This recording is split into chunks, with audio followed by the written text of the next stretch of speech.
Kepengin nikah ketiga kalinya, Desi Ratnasari bakal tolak lelaki yang lebih muda sebut aduh maaf ya. Desi Ratnasari diketahui sudah 2 kali bercerai. Meski begitu, baru-baru ini ia mengungkap keinginan untuk menikah lagi.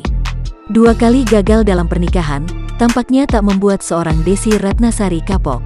Ia bahkan mengaku saat ini sedang menanti dipertemukan dengan pasangan hidupnya. Keinginan itu diutarakan Desi saat berbincang santai bersama sahabatnya, Vena Melinda baru-baru ini. Tak dipungkiri memang semakin bertambah usia, Desi membutuhkan figur seorang lelaki yang bisa diajak bertukar pikiran. Namun karena statusnya sebagai Ketua DPW PAN Jawa Barat dan anggota DPR RI Komisi 8, banyak pria yang minder mendekatinya. Meski begitu, Desi tampaknya tak mau ambil pusing memikirkan situasi tersebut.